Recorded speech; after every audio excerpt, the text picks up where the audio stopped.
Good morning, friends. In the last lecture, we saw what are natural resources, what is sustainable development, and how we should reduce, recycle, and reuse the materials to preserve the environment. So, today we'll continue with our chapter and look at the other natural resources. In the previous lecture, we saw forest as a natural resource. Who are the stakeholders of the forest? How they make use of the forest? And how they help to conserve the forest. Today, we'll make a view in the other natural resources. Now, first we see a small example of sustainable development. The forest department had a far-seeing forest officer whose name was A.K. Banerjee. Now, what did he do? He got the villagers involved. So, the forest department and the villagers living in the forest, or the people in the forest, should not be separate from each other. They have to try to understand each other. So, A.K. Banerjee got the villagers involved in the protection of 1272 hectares of badly degraded sal forest. It was a degraded forest because it was exploited for a long time. So A.K. Banerjee got the villagers involved. So the villagers would help him in the protection of the forest. In return for the help of protection, villages were given employment in the silviculture and harvesting operations. How they were held? 25% of the final harvest was given to them and they were allowed to collect fuel wood and fodder on the payment of a nominal fee. So, this officer A.K. Banerjee allowed the villagers to carry certain materials from the forest at a nominal fee. He also gave them 25% of final harvest. So, he got the villagers involved, and with the active, willing participation of the local community, the sal forest of Arabari, the place, went a remarkable recovery. By 1983, this worthless forest was valued at rupees 12.5 crores. So you can see what has happened here. The forest officers got the villagers together. In harmony, they protected the forest and they divided the products of the forest. So 75% was with the forest department, but 25% was given to the villagers. They could even collect fuel wood. Now we saw in the national park in the Himalayas, where no villagers were allowed. Here he allowed the villagers to collect fuel wood and also fodder for a very nominal fee. So here this forest officer and the villagers are working together in harmony and both are being benefited. Now from the forest we move towards water. Water as a resource. Okay. Now if you look at the rainfall patterns in India, some places there is heavy rains, some places there is very less rain. So it is not uniform throughout India. Rains in India are largely due to the monsoons. In the monsoon season means the rain falls in a few months of the year. So the rain is not throughout the year. In some places it is very less and some places it only falls some time of the year. Okay? So even though it rains heavily in the monsoon season, the monsoon bounty, we fail to sustain water availability. This rainwater needs to be collected. If it is not collected, it will flow towards the sea, and once it flows into the sea, it has become mostly useless. And because we have not preserved the water, there is loss of vegetation cover, means the plants are dying, diversion for high water demanding crops. There are some crops which need a high amount of water, so we cannot grow them. Then there is pollution, industrial effluents and urban waste are polluting the water resources. We also have irrigation methods like dams, tanks and canals used in the various parts of India since ancient times. All of this depend on what? The natural water resources. And this natural water resources are filled by what? Filled by the rains. But the rains are not there throughout the year. The rains occur only in certain seasons. So we have to see that whenever the rains are available, we should have facilities to collect the water. Okay? So there are local interventions made by the local people. They build bunds, small dams to collect the water. They need for agriculture and for their daily needs like drinking water throughout the year. Okay. Now the use of the stored water was strictly regulated. It's kept in control, and the optimum cropping patterns based on the water availability were arrived after decades and centuries of experience. Means we grow those crops which need a high amount of water in the monsoon season. In the summer season we need to grow crops which need less water. Same for the winter season. But winter season is after monsoon, so we have enough water available. But in summer we should grow crops which do not need a large amount of water. And all these irrigation systems was a local affair. Local affair means the people of that locality used to look after the irrigation facilities. So every village was responsible for maintaining their wells, maintaining the village lakes or ponds, so that fresh rain water could be collected there, which they could use throughout the year. Now, there is something we need to know, the culls in Himachal Pradesh. Now in Himachal Pradesh, there is a local system of canal irrigation called kulls. They are being used more than 400 years ago. Now what is this? The Himachal Pradesh is in the mountains, so the water flowing in the stream was diverted by man-made channels which took the water to numerous villages down the hillside. So the water was channelized. Now what happens is, when you channelize the water, then there can be some friction among the neighboring villages. So here all the villages have to agree about the amount of water which can be used by all the villages. So you can see the management of the water flowing in the schools was by a common agreement. Means what is the volume of water which should flow among all the villages. Okay, now see the interesting part. During the planting season, water was first used by the village farthest from the source of the pool. Means from the stream, the village which was farthest away, the most distant, would use the water first. Then after they use the water, they would stop using the water, and villages which were higher, nearer to the source, started using the water. So this is the arrangement. First the villagers who were far from the source used the water, and then came the turn of the villagers which were near to the source. Okay. Now these schools, the opening and closing of these gates was managed by 2 or 3 people who were paid by the villagers. So irrigation was there, but apart from this, the water from the schools were also percolated into the soil. So when you collect water for a long time, it goes deeper into the soil, and there were springs at various points. So this was maintained locally by the villagers, all the villages in the pool.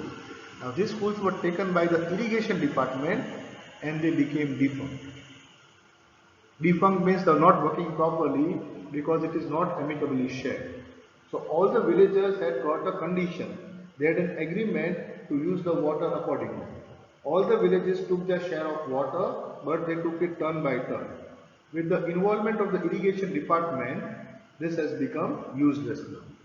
So you can see here that the villagers have got their own local system of using the thing, and when other agencies interfere who do not know the usage, then it creates a problem. Now we go to dams. So we have now seen that our industry, our growing population needs a lot of water.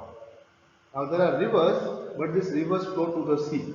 So in the summer season there is shortage of water. So to preserve the water, what is done? Large dams are built.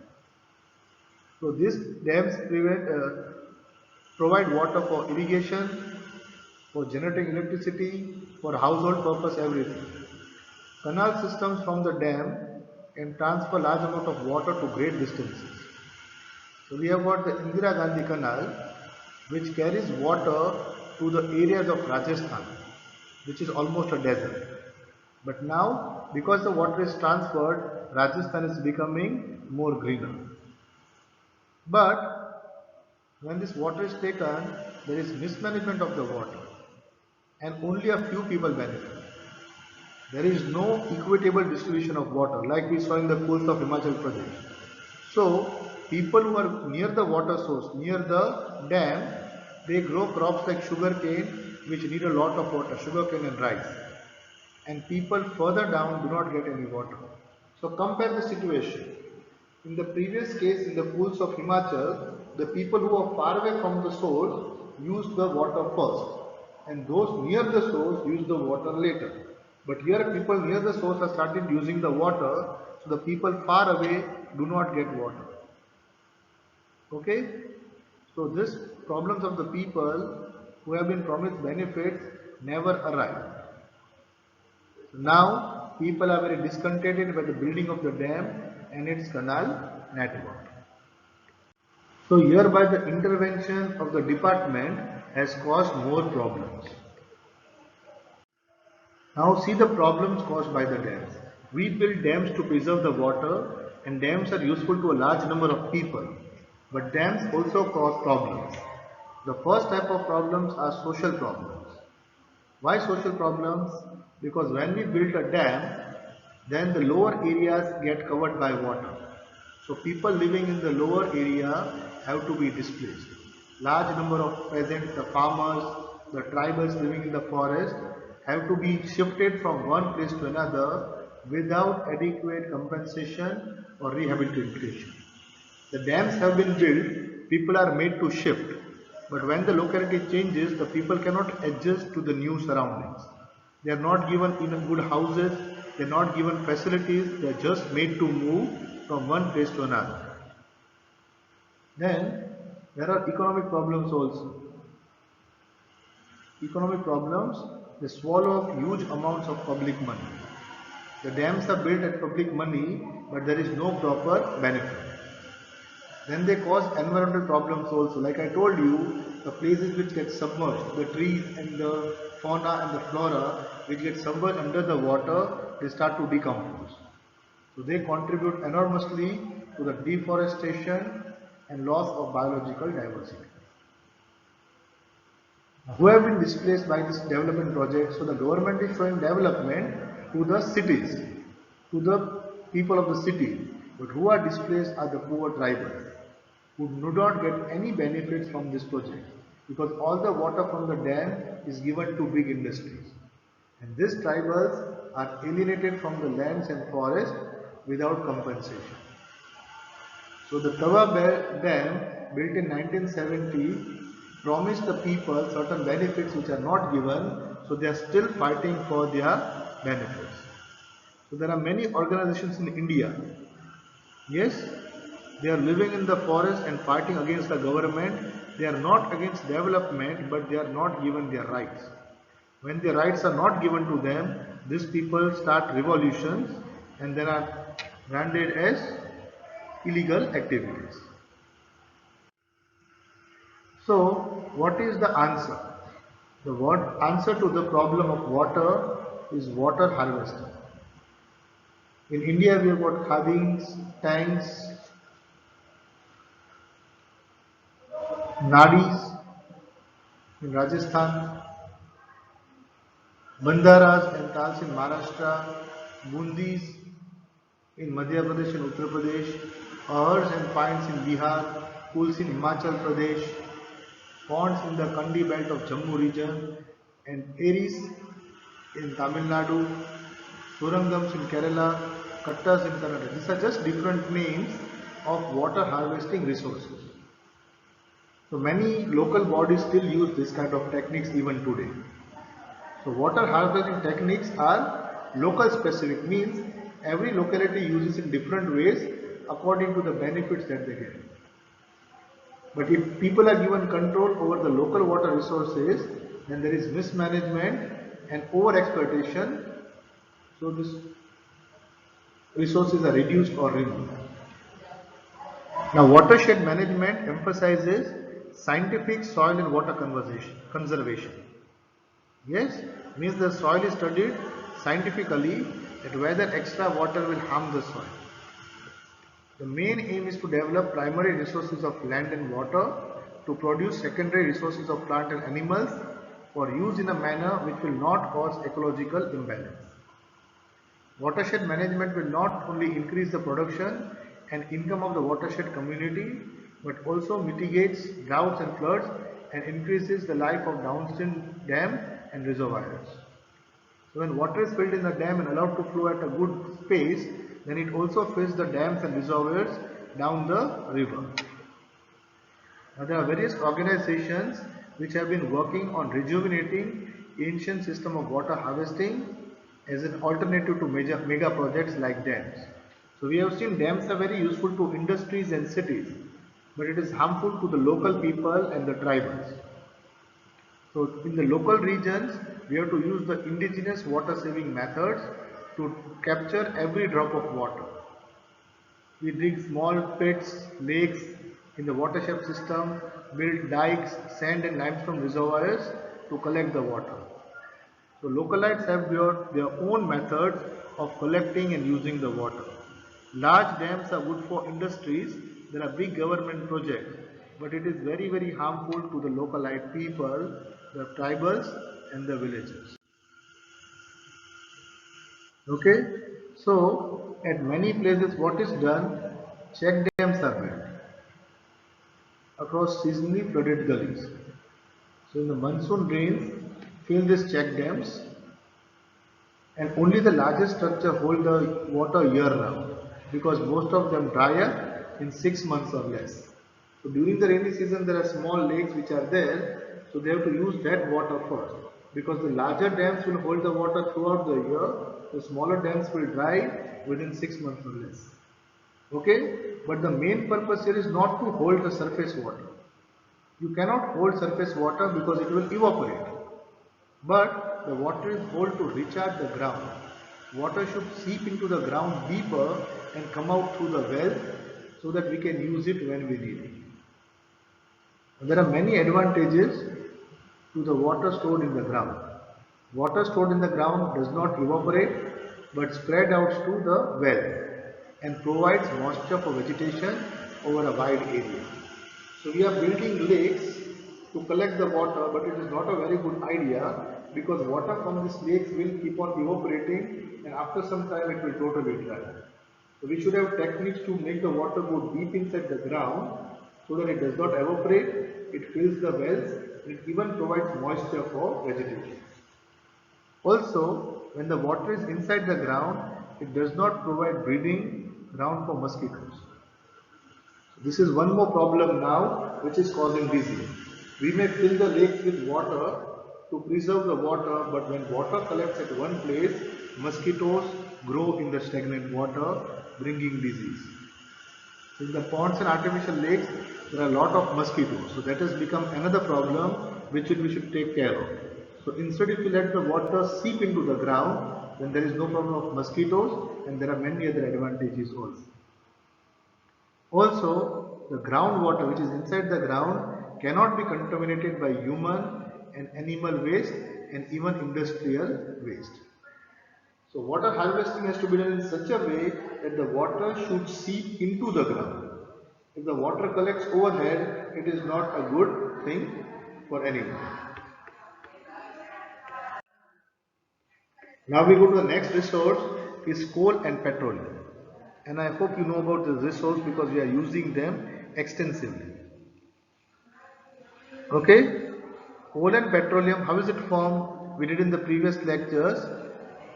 Dead animals and plants buried under the soil due to the temperature and pressure of the earth is formed by the degradation of biomass millions of years ago. So dead plants and animals which got buried under the ground due to the temperature and pressure of the earth get converted into coal and petroleum. Now it takes millions of years to form, but we are using it so fast that it will be exhausted in the near future. So we have to look to alternative sources of energy. So the previous chapter had all the alternative sources of energy we have gone through. And we also have to reduce our present rate of usage, because the rate at which we are using this, the petroleum resources will exhaust very fast. It is said the petroleum will last for around 40 years and coal will only last for another 200 years. So future generations will face a problem. So this needs forest, wildlife and water. They can meet our needs perpetually if we allow them to be sustained. So coal and petroleum will get exhausted, but forest, wildlife and water are sustainable. Since the industrial revolution, the industrial revolution, the industries, work is going at such a fast rate that lot of the resources are used up to meet our basic needs and for the manufacture of large number of goods upon which our lives depend. All this machine runs by coal and petroleum. So these big industries and all the machines are running by diesel, coal and petroleum, and because of that it is being used up very fast and it will be exhausted. So now we need to shift our attention to other sources of energy.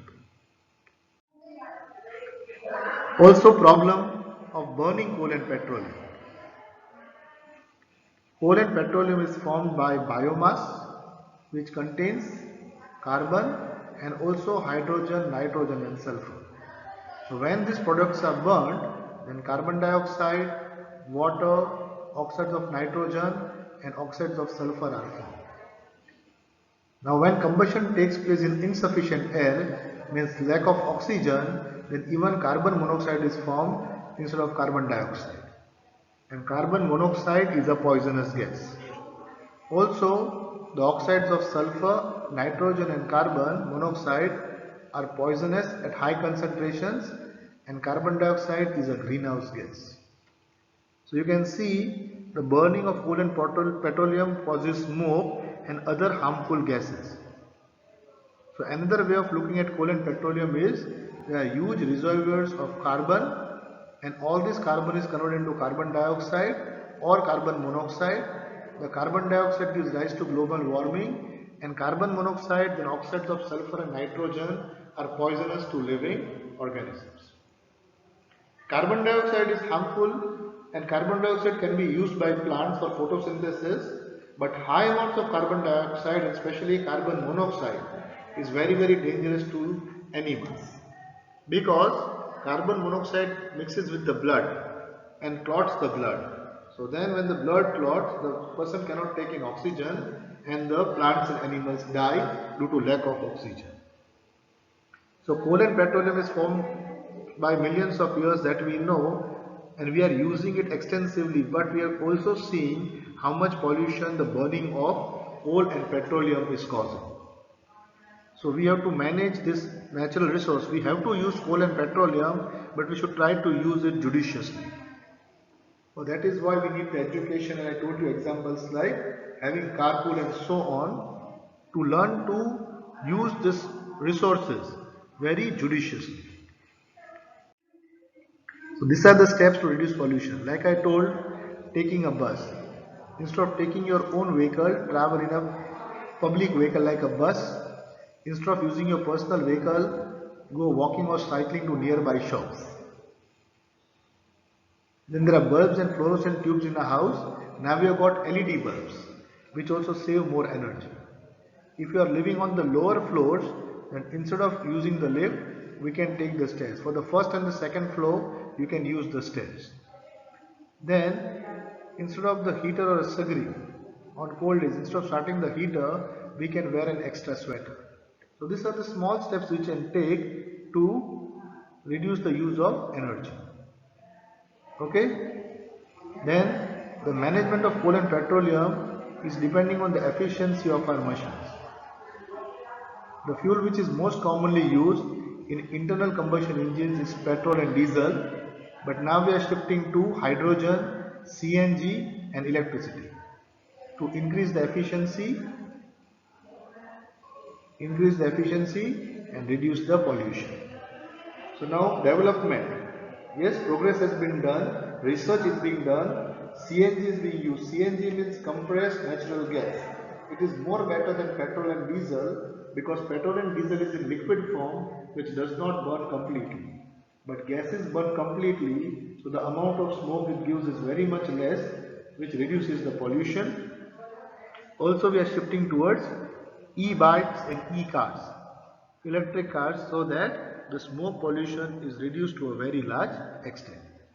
So we have to study this and give more emphasis to research and development of new technology. And now we see the last overview of natural resource management. Like I told you, development is the key for every nation, but the development has to be sustainable development. And sustainable development comes through sustainable management of natural resources. So we have to keep an open mind and see the interest of various stakeholders. Means the industrialists cannot keep on using the resources for their own use. They have to also see the villagers, the tribal living near forest areas. They should also see the pollution caused in the city. Now you know the present condition of Delhi. Delhi is considered a very polluted state. So people in Punjab are burning their stubble and the smoke is carried into Delhi. Delhi is landlocked from all sides, so all the smoke accumulates in Delhi and people are facing a lot of problems. The industries on the banks of the Yamuna have polluted the Yamuna completely. So we need to keep an open mind and see the interest of various stakeholders. We need to accept that people will act with their own best interest as their priority. They will only think about themselves. But these selfish goals will then lead to misery for a large number of people and total destruction of the environment. So, even though there are laws, rules and regulations, it is we who have to tailor our requirements or change ourselves. We have to work individually and collectively so that the benefits of development reach everyone. This should be the common goal. There is no selfishness here. So all the industrialists have to see that they can make use of the resources, but they should also help in growing the resources, like regrowing the forest. They have to make sure that before they dispose the waste into the rivers, they have to chemically treat the waste. The government is keeping a watch on all these polluting bodies, industries, but they have to be more strict and more vigilant. So you have to see in India, if you travel around India and see, there is recently the people of Goa have stood up against the mining activities happening in Goa. Now Goa, there is a mining of coal taking place and even in Karnataka, and it is very necessary for development. But people of Goa observe that because of this mining, large forests are being destroyed. So people of Goa stood up against the government to stop the mining of the coal over there. So then we cannot stop the development, so we have to look forward to another way of development or find a new energy resource. So this chapter is for you people specifically because you are the future generation. You will have to think of different ways of energy resources and the management of these resources. Development is a must, but development should not be at the cost of environment. It should not be selfish at the cost of other people, at the cost of the forest and the wildlife. So this lesson I hope you have understood in detail.